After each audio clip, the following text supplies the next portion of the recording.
So the Miami Heat and Chris Bosh put out a joint statement yesterday saying that he will not be playing for the remainder of the 2016 playoffs. So this should quiet the tension between Bosh and the team over his status for the rest of the season. Now, in the joint statement from Heat and Bosh, it says in part, the Heat, Chris, the doctors and medical team have been working together throughout this process and will continue to do so to return Chris to playing basketball as soon as possible.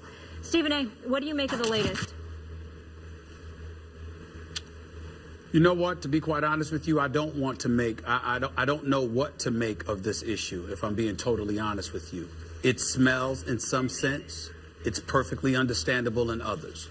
The primary objective is for Chris Bosh to be safe and healthy when he's on the court. I have no doubt that that's the Miami Heat's primary concern, because they love the guy, and more importantly, they're a first-class organization that wouldn't go about the business of putting his health in jeopardy intentionally. So I'm certainly not trying to cast any aspersions on them in that regard. I do think from a business perspective, this works to their advantage. If Chris Bosh is out, particularly for any lengthy period of time, and you find yourself in a situation where insurance is paying his salary as opposed to you being obligated to do so, that positions you to save some money, not to mention allowing you to also go out there and spend in the off season without it hurting your pockets. So in that regard, even though, again, nobody's questioning the intent of the Miami Heat, we can't ignore the fact that this position that they've taken jointly with Chris Bosh, I say that in jest, obviously works to their advantage. In the case of Chris Bosh, you know that he's a team player. Skip Bayless, you pointed out accurately yesterday what a deep thinker he is, how he's a good brother, incredibly nice man. He doesn't want to rock the boat or ruffle feathers, but he desperately wants to play and feels that he's ready to play. Got his own doctor, as reported by the Miami Herald weeks ago, to give him the okay, but the Heat doctors didn't necessarily approve, which is why his wife started that hashtag, Bring Bosh Back, which is what she sent out to Ethan Skolnick, the columnist for the Miami Heat. So we understand that there's a divide there. But Chris Bosh is not going to want to ruffle feathers. But it also raised a red flag in my mind where it was a joint statement. Instead of Chris Bosh coming out and speaking for himself, here he is allowing the Miami Heat to speak for him. And that says to me that in some fashion, he was compelled to do so. I'm not saying that's a negative. Again, it's business. And he may have very well come to the conclusion that it's to his advantage and the advantage of the Heat. And being the team player that he is, he might have seen the light at the end of the tunnel. I'm quite certain from what I'm being told, the family disagreed with his position. Some of his teammates disagreed with his position. Folks wanted him to come out and issue his own statement, but he neglected to do so. And again, that has the Miami Heat written all over it, because Pat Riley, you're going to do stuff his way now. In most instances, that's just the way it's going to be. And then, of course, we take into account the union and his agent, Henry Thomas, who I believe he should shop for on Christmas. He should cook Thanksgiving dinner for, because the man got him $118 million. We all know that I've said that in the past. But Henry Thomas is an exceptional agent. And I find it a tad bit odd that throughout this entire process, he has been very quiet. So when I look at it from that perspective, I'm thinking about D. Wade's contract coming up and how he's supposed to get paid and how they shared the same agent. I'm thinking about Pat Riley pursuing KD, or if a miracle happens and LeBron James decides to come back to South Beach, facilitating that whole process. I'm thinking about all of those things. But I'm going to tell you something. In the end, I don't think that Miami can be maligned, because they're clearly making decisions that, number one, doesn't jeopardize the health of Chris Bosh, while at the same time benefits them from a business perspective. But as it pertains to this season, it's a damn shame that it ended this way, because that means Chris Bosh doesn't play.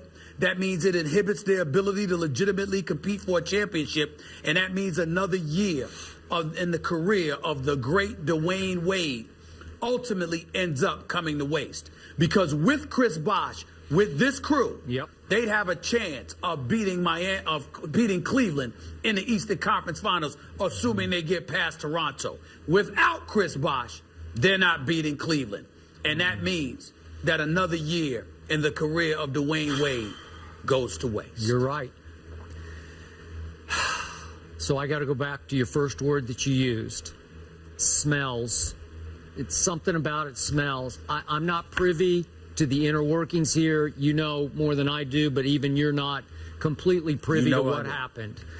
So we're a little shooting in the dark here, but I cringed yesterday when I saw the story because I was surprised that Chris backed off so quickly and that the Players Association backed off so quickly and acquiesced and issued, I don't know if you want to call it a joint statement, at least one they had signed off on, that he is done for the rest of the year.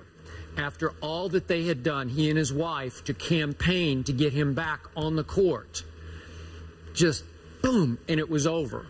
And I'm assuming that Pat Riley appealed to Chris's better judgment, and he has plenty of that, and said, hey, I'm just guessing here, but Chris, you become too big a distraction for us. It's more trouble than it's worth. Then after that, I don't know what other, were there legal threats here? You're under contract. You do what we say. I have no idea. But all I know is what we stated yesterday. Chris Bosh, as you said, is deep. I said it yesterday. He's smart. He has great perspective. He has 5 kids and a wife. So he's risking a lot, and he's not your basic thick-headed psycho competitor who just wants to, quote-unquote, die for the cause, risk literally dying for the cause.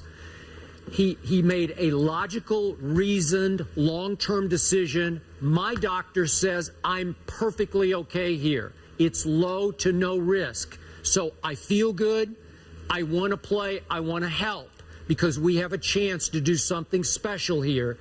And at the last second, he just backed completely off, ceased, desisted, no public comments from him, no more tweets, no more Instagram, silence.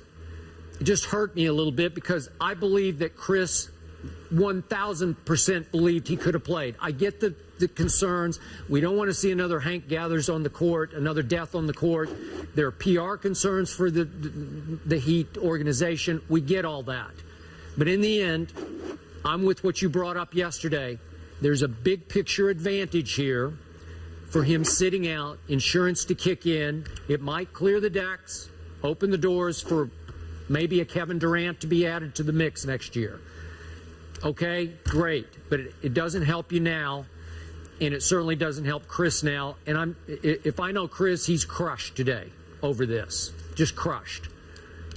Well, I would say this, and Skip, you'll know based on what I'm about to say how serious I am when I say this. I don't toot my own horn.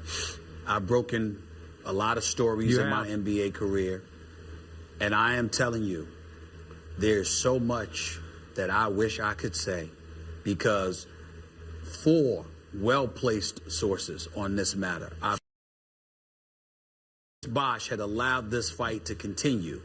There's a lot more that I could have said. But it's amazing that after we discussed this on First Take yesterday, the story, dare we say, was somewhat neutralized. It was. And so as a result of that, because again, he reached an agreement and he's not going to play for the rest of the season. But there are very, very, very few stories that I've ever been as confident, and I'm usually very confident in my information. The kind of stuff that comes on here, I'm just going to say to you, I have no issue with Miami. Miami, this is business. I would have an issue if they were jeopardizing the health of Chris Bosh. That's something they would never do intentionally. Sure. So they're not jeopardizing his health, and they conducted business. Now, how that's going to affect free agency, because I can tell you from a player perspective, you have some players that are not happy with how things went down. And you have somebody like LeBron who has grown to be increasingly closer to Chris Bosh. So because of that, he's aware of what's going on. And any noise about his consideration of returning to South Beach, this sort of stains that to some degree. Kevin Durant. Kevin Durant is an astute brother. Kevin Durant is going to do his homework. Kevin Durant is going to look into all options because he's an educated brother and he thinks like that. He's smart. and he's going to pay attention to the kind of stuff that he's hearing. So that may not affect Miami in a positive way, but nevertheless, they did nothing wrong here. They're conducting business while at the same time looking out for Chris Bosh. I'm not saying anybody did wrong, but I find it odd that his representation was quiet in this matter publicly, knowing that he and his wife were out front publicly. The agent was quiet. And I find it odd that you got the union that ultimately goes down to South Beach, and all of a sudden there's no separate statement by Chris Bosh. It's just the team. Yep. I'm like, wait a minute now. I expected something a little bit different than what ended up happening. But ultimately what it comes down to is that Pat Riley and Miami prevailed. Okay, so bottom line, are you suggesting it's possible, it's just possible, that this incident hurt Pat Riley's reputation among players in and outside of Miami more than it helped it? Yes. Got it. Next question. But not him directly. Yeah, I got it. Just the business. Yeah.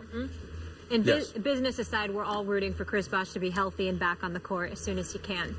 Up next. And by the way, Molly, I'm not suggesting. It's what I was specifically told. Yep. Yesterday and this morning. We got it. All right. We have a special guest joining the desk, Grammy Award winner, hip-hop artist Lecrae. I can't wait to discuss his new projects and, of course, his message. Stay tuned for that. That's next. Hey, how we doing? Hey, how's it going?